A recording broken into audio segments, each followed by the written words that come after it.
Shalom, saudara. Hari ini kalau dilihat, saya mau bagikan satu firman Tuhan, yaitu dengan judul ini, mengenai kenaikan Tuhan Yesus ke surga. Kenaikan Tuhan Yesus ke surga. Saudara, karena ada beberapa hal yang saya mau bagikan, yaitu betapa bahwa bagaimana pentingnya mengenai makna daripada kenaikan Tuhan Yesus ke surga. Oke. Dan sebelum lebih lanjut saya bicara mengenai hal ini, saya mau bicara mengenai apa yang menjadi karya daripada Tuhan Yesus, Apa yang menjadi karya daripada Tuhan Yesus. Saya gambarkan di sini ada enam hal, Ada 6 hal dari karya Tuhan Yesus ini. Yang pertama yaitu mengenai kelahirannya. Yang kedua yaitu kematiannya. Yang ketiga kebangkitannya. Yang keempat kenaikannya. Kelima pencurahan Roh Kudus. Dan yang keenam yaitu mengenai kedatangan kedua kali. Ini adalah karya daripada Tuhan Yesus. Amin. Saudara, apa yang kita bisa lihat dari timeline ini? Apa yang kita bisa lihat? Yaitu kalau saudara perhatikan dari 1 sampai ke 6, ada yang menjadi satu ciri utamanya apa? Ciri utamanya 1 sampai ke 5 itu sudah digenapi. Betul? 1 sampai ke 5 saudara. Kalau saudara bayangkan 1 sampai ke 6, 5 sudah digenapi. Masa yang satu belum, yang satu enggak akan digenapi? Ini kita pakai acara logika aja, Kita pakai acara logika aja. Saudara, logikanya bahwa kalau 5 sudah digenapi, saya percaya 1 itu akan digenapi. Amin. Nah, sekarang yang saya mau fokus itu adalah mengenai apa yang dari kelahiran, terus kemudian kita kematian kebangkitan. Saya mau fokus mengenai kita baru merayakan yang lalu, betul, yaitu mengenai kematian Tuhan Yesus dan kebangkitan Tuhan Yesus. Oke, saudara, saya sengaja kasih jarak yaitu waktunya, yaitu 3 hari dari kematian yaitu kepada kebangkitan, yaitu 3 hari. Saudara, itu yang baru kita lakukan pasca bulan lalu, 40 hari yang lalu. Dan tanggal 14 yaitu Kamis lalu, kita semua merayakan ini, kenaikan Tuhan Yesus ke surga. Itu setelah 40 hari Tuhan Yesus menampakkan diri kepada murid-muridnya. Dari 2 orang dari sampai kepada 500 orang. Nanti kita akan fokus kepada yang ini, Tetapi apa yang terjadi selanjutnya yaitu di sini. Kenapa saudara kita saat ini sedang berdoa, berpuasa berapa lama? 10 hari itu dari sini kata-katanya. Yaitu karena dikatakan waktu setelah Tuhan Yesus naik ke surga, mereka berkumpul. Setelah 10 hari kemudian terjadi yang namanya pencurahan daripada Roh Kudus. Betul? Itu yang kita bilang yang nanti, yaitu nanti tanggal minggu depan 20 Mei. 24 ya? 24 di tempat ini hari Minggu, Hari Minggu. Saudara, itu kita berdoa supaya terjadi pencurahan Roh Kudus buat kita semua. Amin. Setiap ini benar-benar, karena itu saudara, saya kalau ada yang belum ikut berpuasa juga selama 10 hari ini saudara. Memang kita harusnya berdoa setiap hari, tetapi tidak memungkinkan. Karena itu selama 10 hari kita bagi 2, Jumat lalu dan Jumat besok. Jumat ini 2 kali Jumat, yaitu kita berdoa benar-benar minta pencurahan Roh Kudus juga, mempersiapkan. Amin. Saudara jangan lupa ada tuntunannya juga, ada tuntunannya mengenai setelah 10 hari ini bagaimana aja. Oke, dan itu yang terjadi saudara. Karena itu saudara saya undang untuk Jumat juga. Jumat saudara datang ya di tempat 7.30. Saudara kita akan berdoa sama-sama dan ada pengurapan juga di situ. Oke. Dan nanti minggunya yaitu minggu depan yang tanggal 24-nya kita akan berdoa menjadi satu Sunday yang berbeda, minggu yang berbeda, celebration. Karena berdoalah, saya percaya saya perlu Roh Kudus, Bapak Ibu perlu Roh Kudus, ya. Yang di rumah saya berdoa juga, yang lihat melalui YouTube, biar juga bahkan mengalami lawatan Roh Kudus. Amin. Saudara, itu yang kita nantikan. Karena itu sekarang hari ini saya mau fokus kepada yang satu saja, yaitu mengenai kenaikan Tuhan Yesus ke surga ini. Oke, lihat yaitu di ayatnya. Ya, di dalam Yohanes 14 ayat yang ke-1 sampai ke-3, ya. Janganlah gelisah hatimu, percayalah kepada Allah, percayalah juga kepadaku. Ya, di rumah Bapakku banyak tempat tinggal. Jika tidak demikian tentu aku mengatakannya kepadamu, sebab aku pergi ke situ untuk menyediakan tempat bagimu. Dan apabila aku telah pergi ke situ dan telah menyediakan tempat bagimu, aku akan datang kembali dan membawa kamu ke tempatku, supaya di tempat di mana aku berada, kamu pun berada. Amin. Ada 3 hal dari hal ini yang saya mau fokuskan. Saudara, sejujurnya khotbah kenaikan itu sulit buat saya. Kenapa sulit? Mungkin saudara ada yang bisa mengerti kenapa sulit? Kenapa? Karena Bapak Ibu Saudara sudah tahu. Orang sudah tahu dikhotbahin susah saudara. Ya benar nggak? Bapak Ibu, karena kita semua tiap tahun ya nggak ada yang lain yang ini. Karena itu saya berdoa biarlah setiap kali kalau khotbah seperti ini mengingatkan aja kepada kita apa yang penting, esensinya tuh apa. Amin. Karena itu, saudara, dari hal ini ada 3.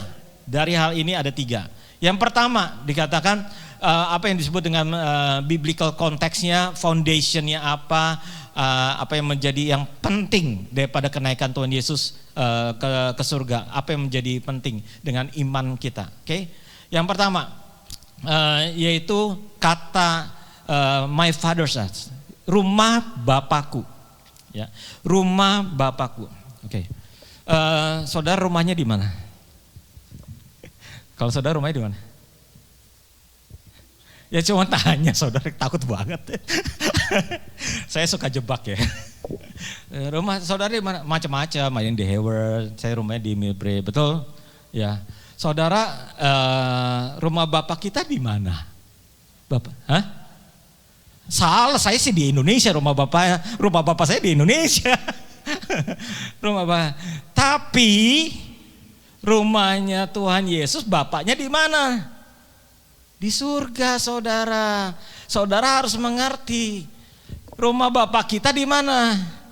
Di Indonesia buat saya. Bapak saudara rumahnya di mana? Amerika ya? Orang Amerika sih. Orang Amerika semua di sini ya. Saudara, ini menunjukkan my father's house. Artinya my father's house, rumahnya Tuhan Yesus. Sabar. Tante sabar. Akan ke situ. Ya, tapi di sini bicara mengenai apa? Menunjukkan mengenai bahwa rumah Bapakku di surga, berarti Tuhan Yesus rumahnya yaitu di surga. Surga itu adalah rumahnya Tuhan Yesus. Amin. Itu yang nomor 1. Yang nomor 2 yaitu menunjukkan apa? Kalau rumah Bapa di surga, Yesus kembali ke surga. Benar gak? Menunjukkan Yesus kembali ke surga. Ada dalam kurung hidup. Ini penting. Hidup itu penting. Amin. Amin. Saya pikir, saudara hidup, saudara gini, kenapa hidup itu penting? Ada yang mati, ya, kita semua akan mati sih. Ya, pasti mati, nggak ada yang nggak mati kan.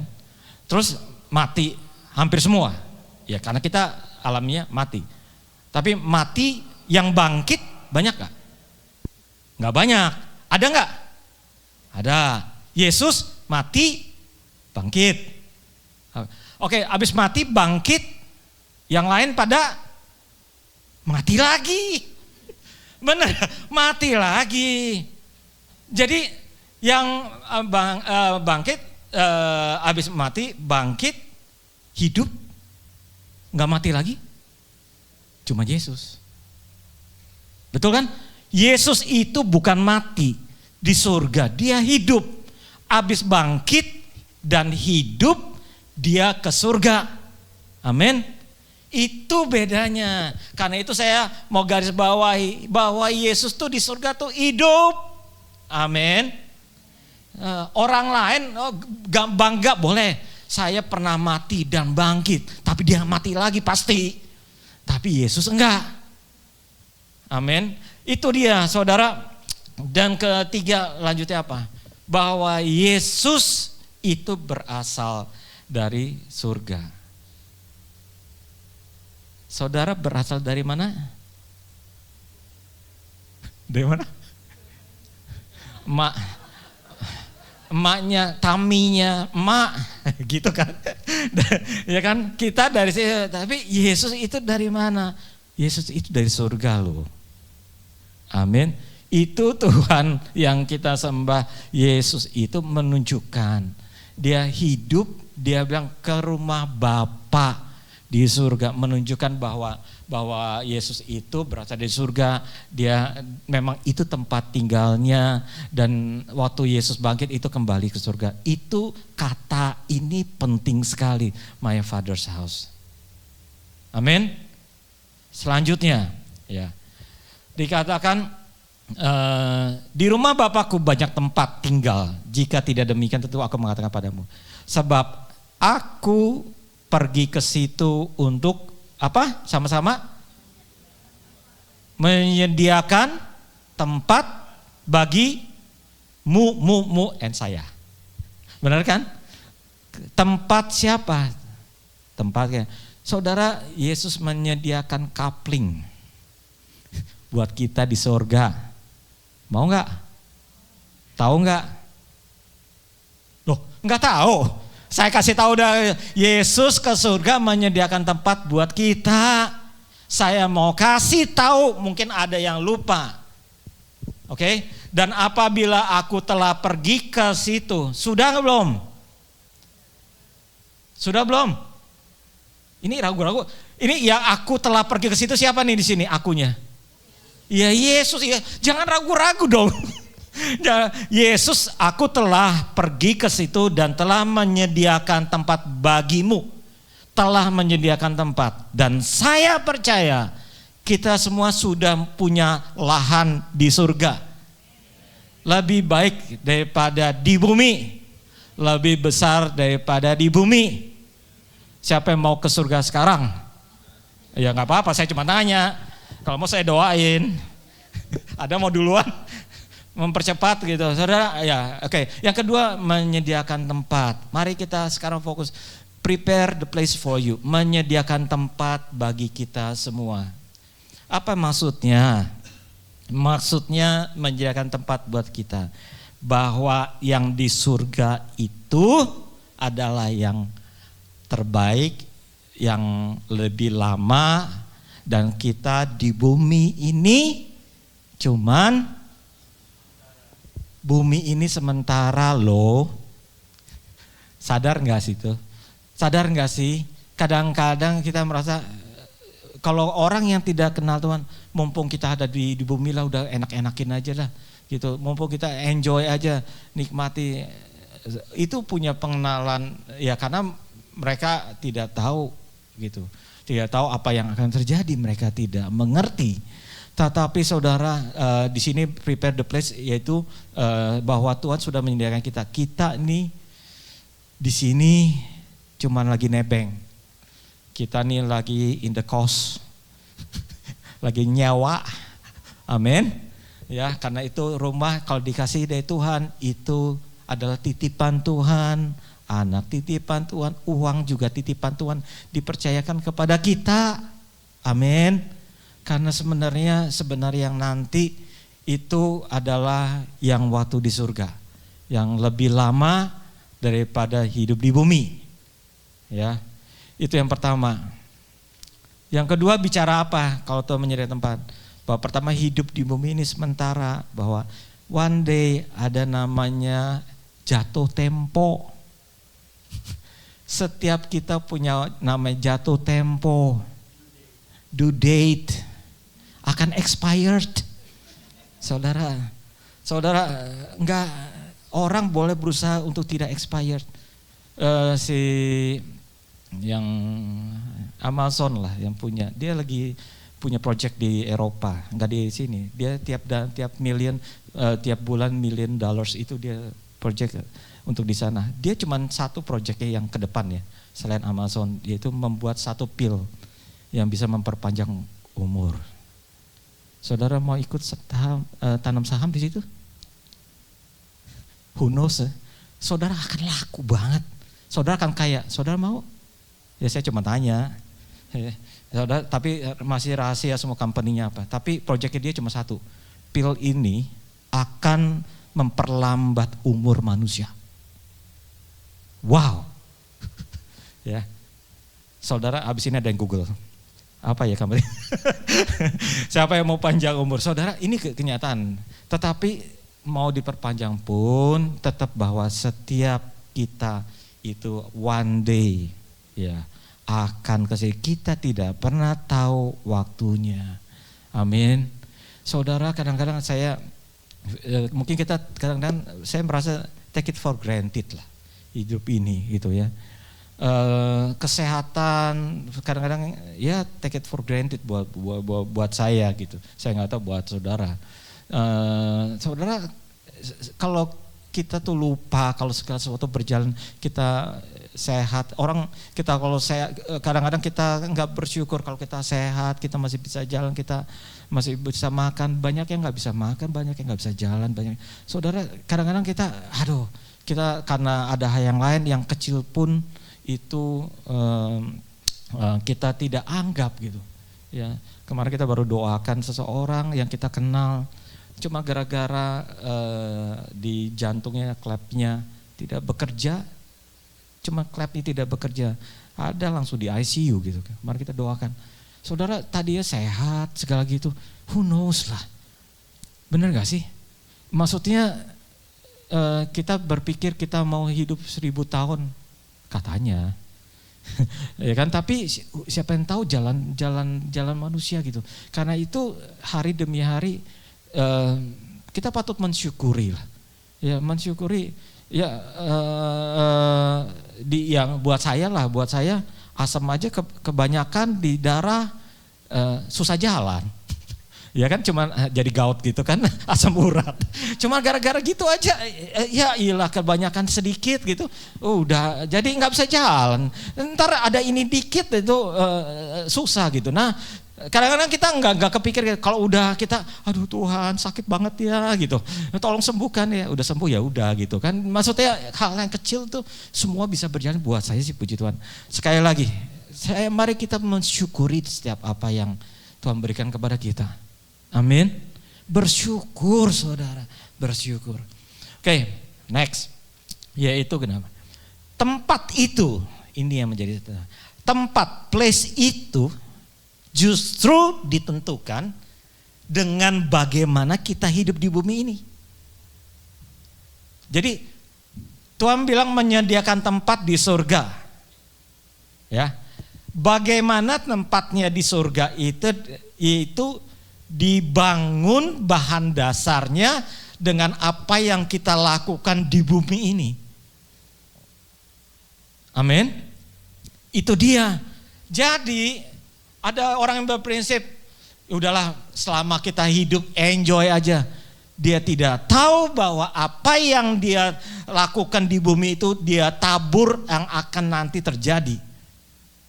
Saudara, saya selalu percaya bahwa kebaikan kita tidak akan pernah sia-sia. Tuhan perhitungkan. Walaupun orang itu tidak melihat, tapi Tuhan perhitungkan dan Tuhan lihat. Amin. Kebaikan kita, harga yang kita bayar, mungkin saudara merasa tidak dihargai, tidak kurang dihargai, tapi saya percaya Tuhan tetap melihat itu. Karena waktu kita melakukan seperti kepada Tuhan, itulah bahan dasar bangunan kita di surga. Bahan dasarnya itu apa yang kita lakukan.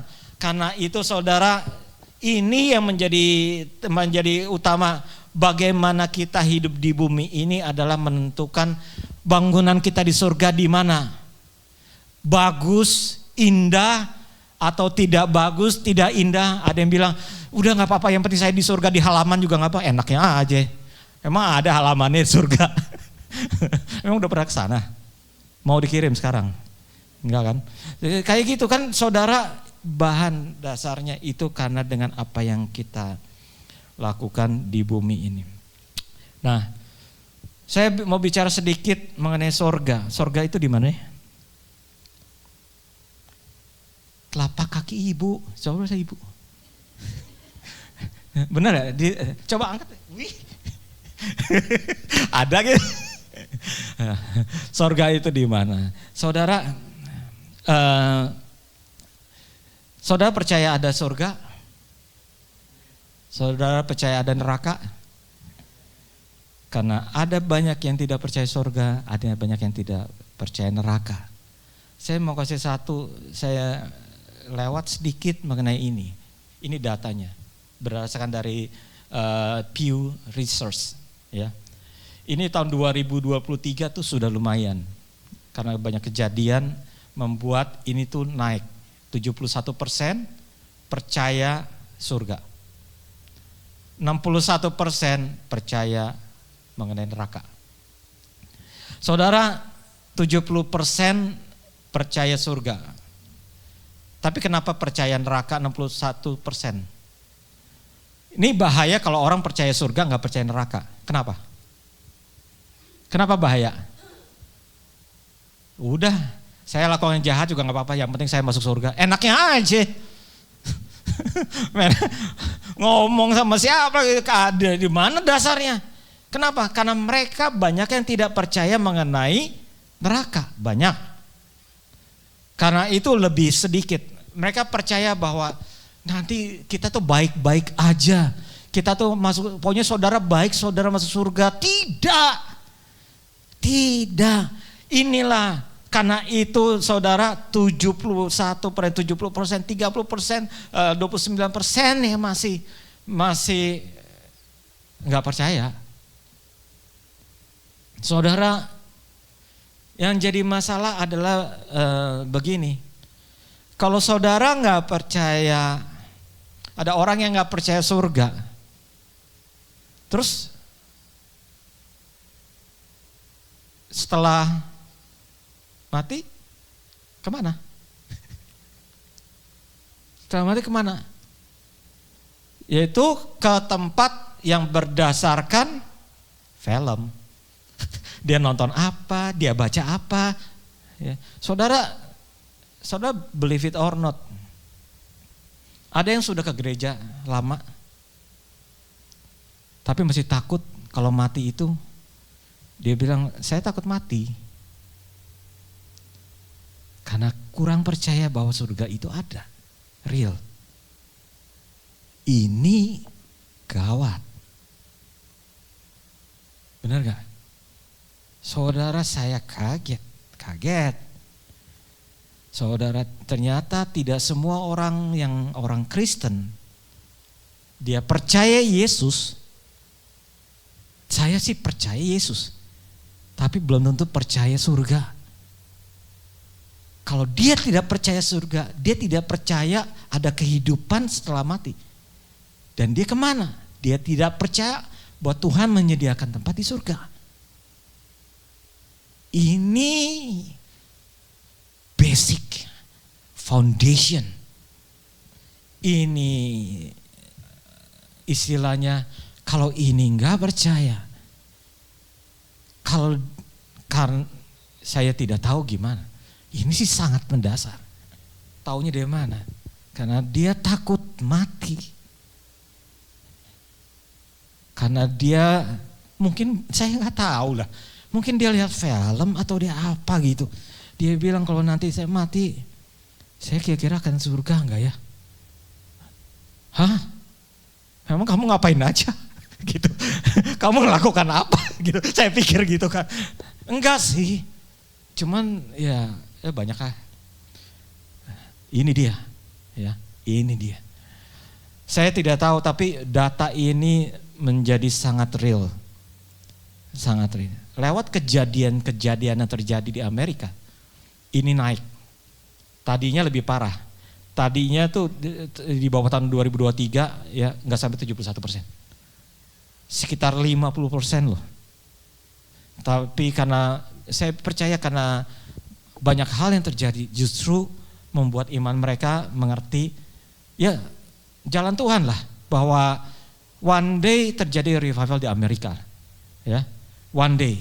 Kita susah melihatnya saat ini karena kita dalam keadaan ya seperti ini. Tapi one day ke arah sana. Dan menurut research-nya ini itu ke arah sana. Ini udah naik sampai 71%. Oke? Cukup di sini? Mengenai surga, surga ada di mana? Oke, ulang. Surga ada di mana?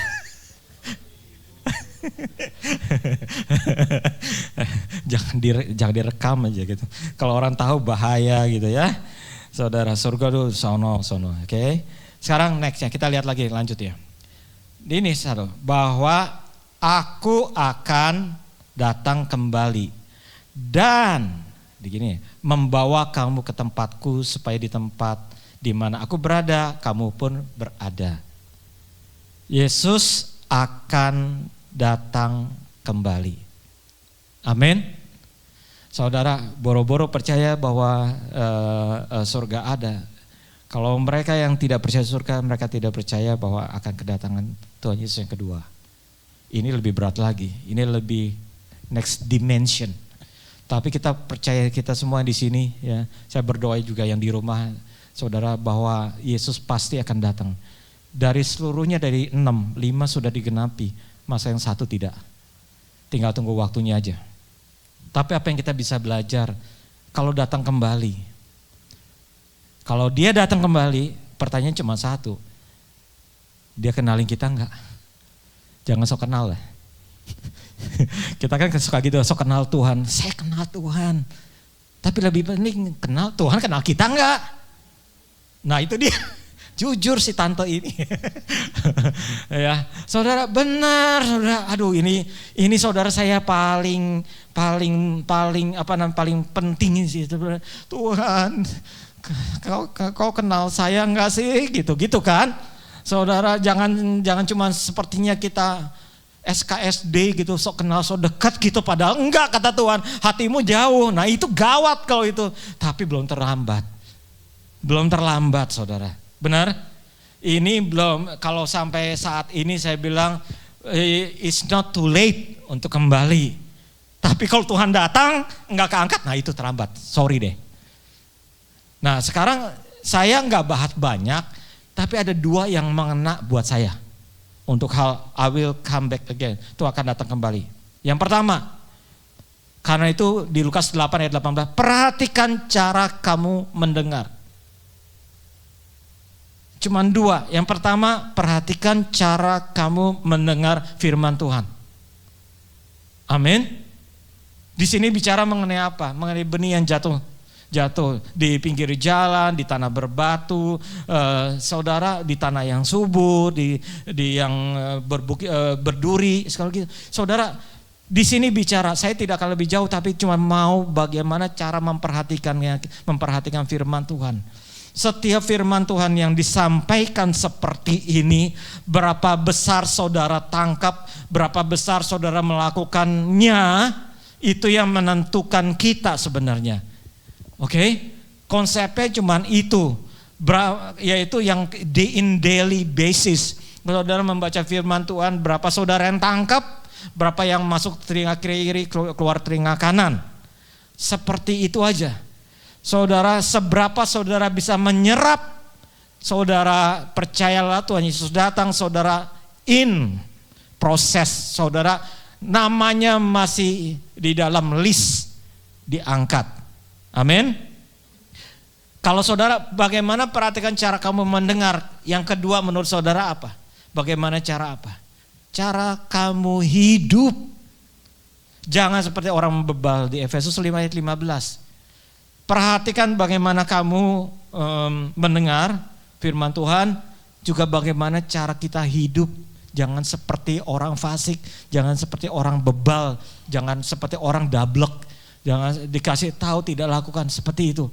Saudara, dua hal ini saja dari saya percaya saudara itu yang maintain kita tetap di dalam Tuhan. Saudara tetap di dalam Tuhan, percayalah bahwa saudara namanya masih tercatat. Amin. Sejauh saudara make sure saudara di dalam Tuhan, sebagai anak-anak Tuhan, sebagai hamba Tuhan, saudara percayalah dengan iman, saudara akan diangkat. Oke.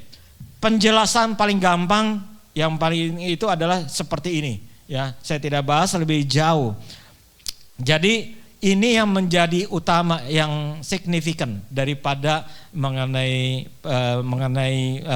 pencurahan Roh Kudus, mengenai kedatangan Tuhan Yesus yang kedua kali. Oke, saudara, ada satu lagi yang ketiga. Saya undang Joseph, boleh naik. Yang lainnya juga. Yang berkaitan dengan Roh Kudus. Yohanes 16 ayat yang ke-7.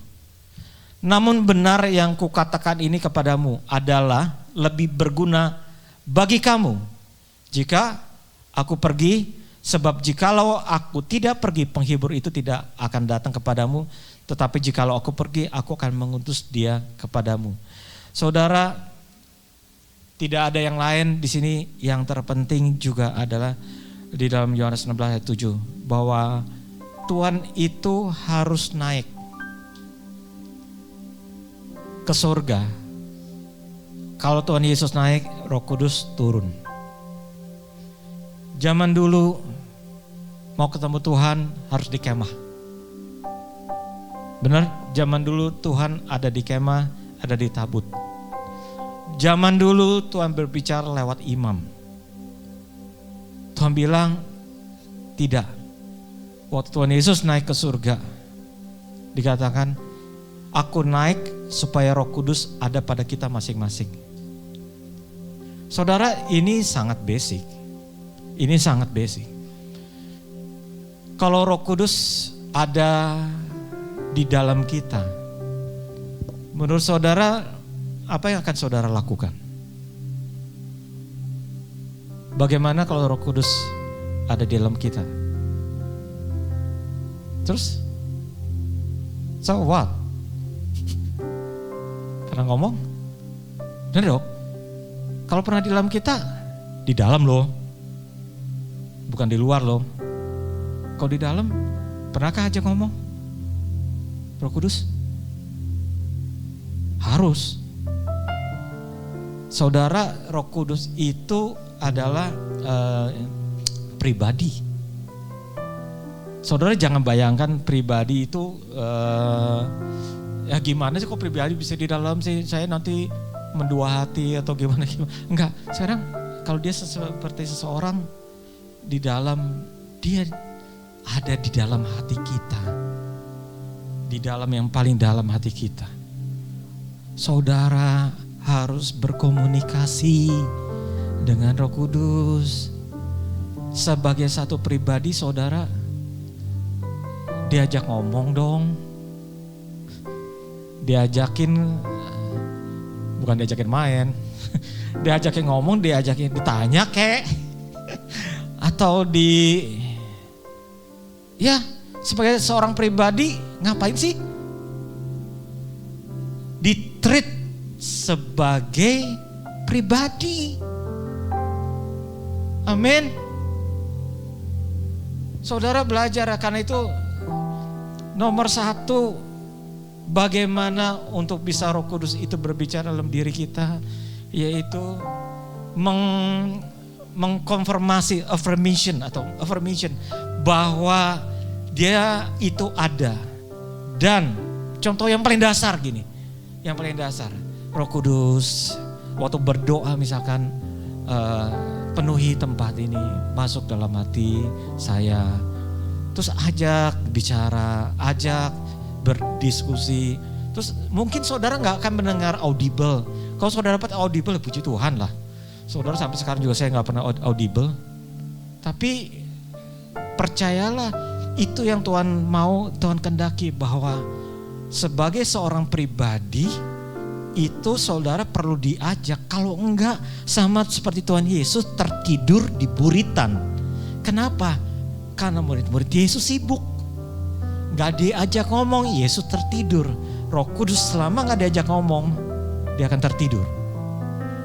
Tapi kalau once, setiap kali diajak berdiskusi, mau tanya saudara mau pergi, minta tolong, saudara pertolongan, minta petunjuk, minta ini, saudara berdoa, ditanya, ada satu komunikasi yang seperti layaknya seorang pribadi. Disitulah Roh Kudus makin nyata dalam kehidupan kita. Amin. Saudara, biarlah dalam minggu ini, minggu depan saya berdoa, Roh Kudus bukan hanya masuk, saya percaya masih di dalam kita, cuman tidak aktif.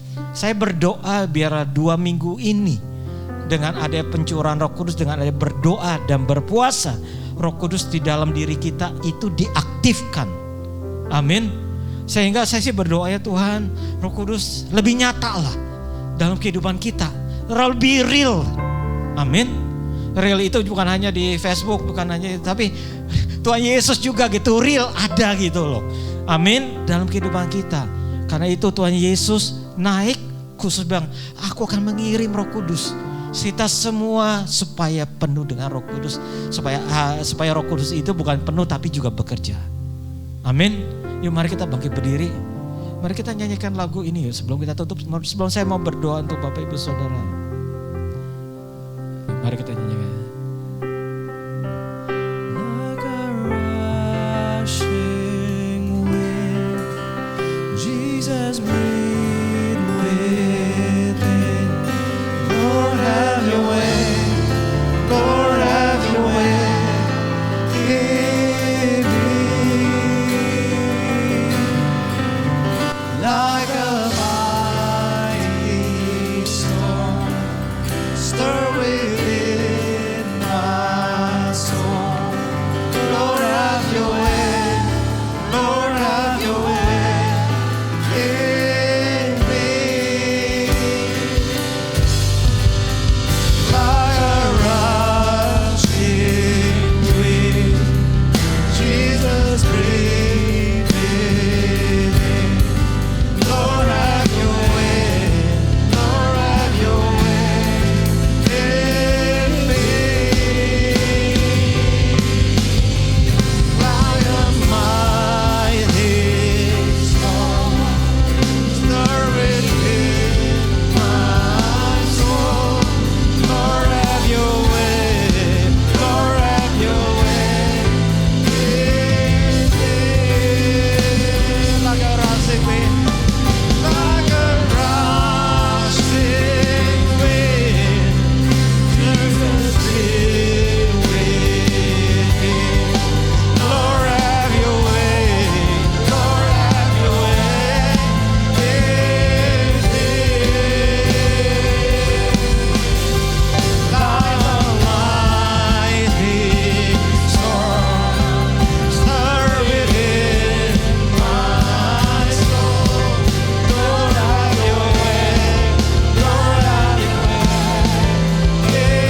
Jesus, breathe within.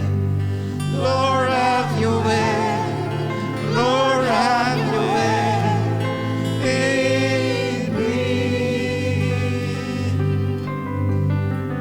Like a mighty storm, stir within my soul.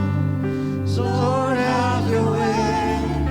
Lord, have your way in me. I surrender. I surrender. I want to know you more.